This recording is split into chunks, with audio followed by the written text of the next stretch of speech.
I survived 4 days on top of a mountain in an igloo I had to build never before seen on YouTube. And even just getting there was harder than I expected. Immediately there were a couple problems. The most obvious being that it could get down to -30. I needed to make sure that I had food and shelter because if something went wrong, I can't afford to be rescued by a helicopter. I'd never been where I was going and had no experience in the wild, but I convinced a few friends to come and I did have a plan. First, we had to get up the mountain. It's definitely starting to get colder. Right now we're sweating because it's exhausting. Literally weighs like 80 pounds. After 5 hours of walking and carrying all our stuff, we eventually came across a good spot. Made it.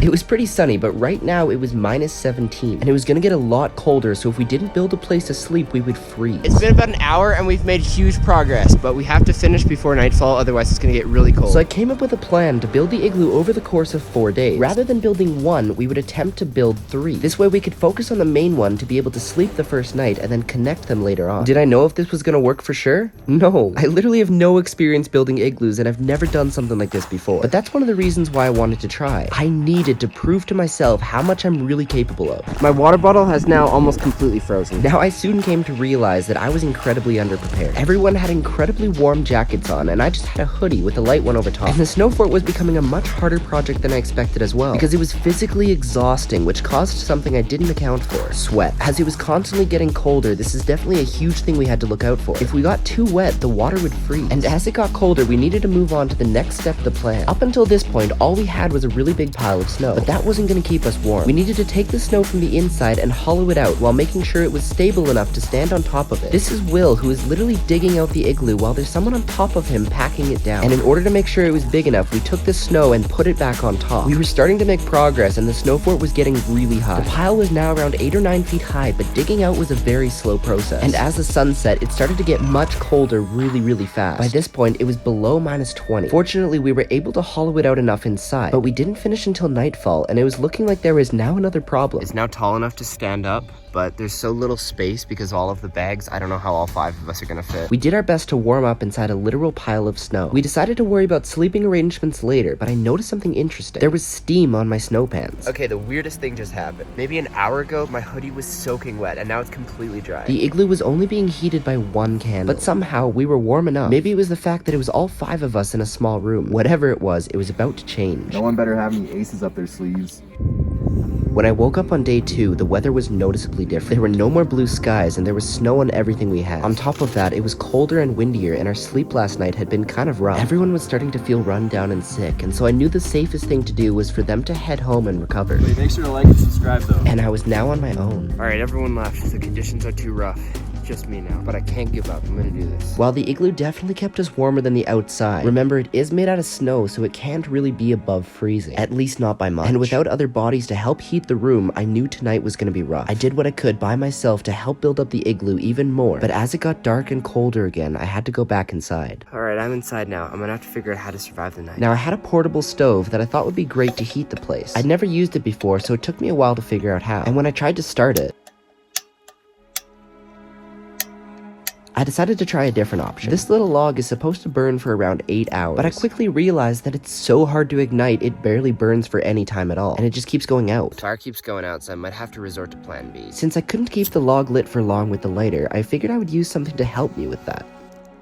Figured it out. And it worked for a while until the smoke became unbearable. I was back with the candles. The fire pit pretty much burned out. My socks have been soaking wet for 2 days, so I took them off, but now my feet are freezing. Small things like this are overlooked but make the challenge so much harder. Think about just wearing wet socks for 2 days, let alone in this igloo in the middle of nowhere. And just while I'd been in there for the evening, it kept snowing a lot. At least I got to stay inside.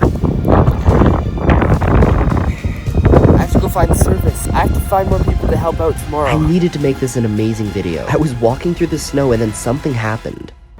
Oh my god, that was the scariest thing ever. So I was walking back and it was snowing so much, I guess my footprints got covered over and I couldn't find my way back and I was super off course and I started sinking in the snow. It's now knee deep and I'm trying to find my way back to the igloo and I'm just using my phone flashlight and it's still really difficult to see the igloo because everything is just white. And then my phone battery died and I had to find my way back home in the dark. It literally took me like 25 minutes, but I'm here now. The next morning, it had snowed more and it was far from done. And I'll tell you right now, this isn't even the worst day. Anyways, remember last night's phone call? Oh, it's actually nice. It smells like candles. I got some more help and was getting closer to my goal of building the greatest igloo of all time. And while you see it's already pretty big in itself, the amount of volume that we had to pile up was way more than I expected, which left us a little bit behind schedule according to the plan. Remember those 3 igloos that I was talking about? Well, we still had to hollow out the other 2. So with all the help I could get, we had people digging out each side while some people were packing them down on top. It was a lot of work, but I wanted to see how big we could make this thing.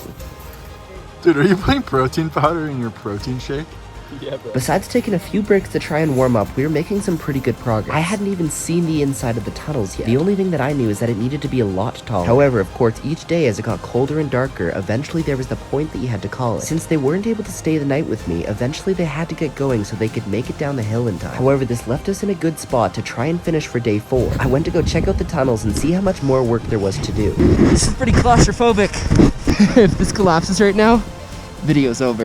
We're almost done for the day, and I'm literally frozen. Pretty much everything on me is just completely frozen. You're insane. I only had one more night to survive and learned how to use the portable stove. And you could see what I've been going through. Holy, I'm gonna get demonetized. On day 4, when I looked outside, I could literally see the wind.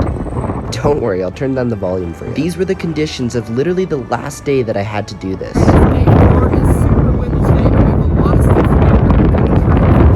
The good news is, most of the work had to be done on the inside, and my friend Chris from day 1 came back to help. Let's start hollowing this out. So here was the plan. This is the area that we had to completely remove the snow from. I was positioned in the first room, and you can see there was a lot of snow that I had to clear out the front. And while I was doing that, Chris was in the second room digging a tunnel towards the main area. And all this is a lot bigger than it seems. I'm gonna show you how I'm getting the snow out, because it's a hassle.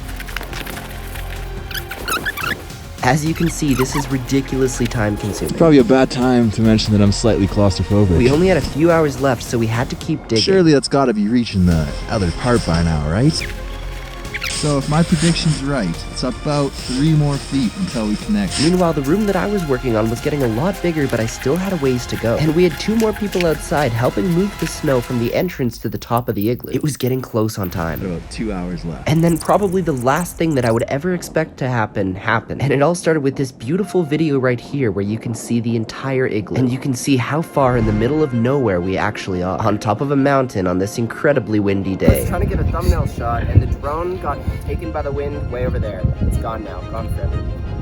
Alright, the whole igloo looks amazing, but before I show you the final product, this is gonna blow your mind. So while you're looking for the igloo in this now $400 drone shot, I want to tell you about an idea that I had. So you may know I love chocolate and protein, and a while ago I was really craving like a protein chocolate bar. So I decided to do possibly the craziest thing anyone would do in this situation. Rather than settling for like a chocolate flavored protein bar, several months ago I headed out to learn from a professional chocolatier to make my own. I wanted something that I wasn't sure was possible, because I'd never seen a protein chocolate bar before. But not only did I want it to be high in protein, but lower in calories and sugar than a normal chocolate bar, made with healthier ingredients, and also something that tastes just like chocolate, like a really good chocolate. And if you know me, I love to take things to the absolute next level. So I spent thousands of dollars and several months working on this project. We went through several batches to find the perfect recipe, but it didn't stop there. I decided to create a company, so I designed some packages, created a website, and all the other legal stuff to make sure that this was the best chocolate bar on earth. I got milk chocolate and mint chocolate, and it literally tastes how you'd expect it to. Here's the best part. They're available to get right now, but only for the next 7 days. Maybe I'll bring them back. Let's see how much you like them. So if you click the link in my description before the end of the week, you can try them and let me know what you think.